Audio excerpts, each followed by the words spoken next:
Hi, I'm Dennis Rodkin. I write the Deal Estate column for Chicago Magazine, and this is DEQs, where I answer readers' real estate questions. Jill in Brookfield asks, what's more important to repair before selling our house?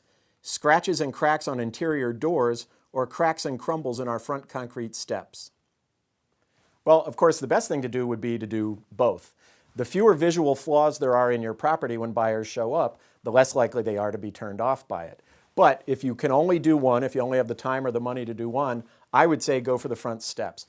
Buyers make a huge piece of their decision about your property when they first walk up to it and see it and picture themselves coming home to this house. So if those steps are going to distract from the very pretty picture you've got in front of your house, then that's something worth repairing. On the other hand, what about the dings you're talking about on those doors? Are they excessive? Are they really banged up doors? If they're not, if it's just some flaws, they're really not that likely to spoil their overall impression of the house. That is, if the interior is really nicely maintained inside. If your house has a lot of visual flaws already on the interior, then maybe those cracks in the doors are going to feel like the icing on the cake, the straw that breaks the camel's back, and the buyers say, you know, we're just done looking at this house. But on the other hand, let's think about it. How big a job is this to repair the doors? Could you, in an afternoon or a weekend with a sander and a coat of paint or a coat of stain, do a nice cosmetic upgrade? Maybe you can't make the doors perfect again, but can you stop the cracks from being distracting? Same thing to think about on those steps. Is that a repair you could do?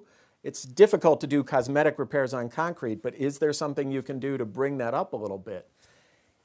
It's not quite as easy as fixing the doors, but it's worth considering, and it's also worth looking at comps, looking at other houses on the block. Is this normal wear and tear? Are you just being finicky?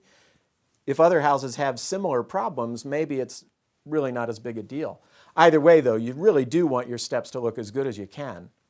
If your stairs are less than perfect, one of the things that buyers might do is assume that they have to replace the whole set of steps. And one of the problems you have is buyers often look at repairs they'll have to make after moving in and think that it's going to cost them much more than it does and use that to turn away from the house.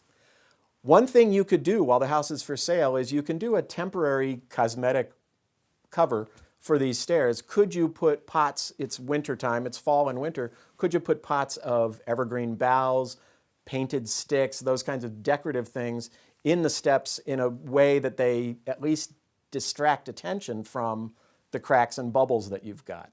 Now, you're not doing anything to fake anybody out. What's going to happen is when a buyer has a contract in, they're going to bring in an inspector anyway, and an inspector is going to move those pots aside to make sure the steps are intact.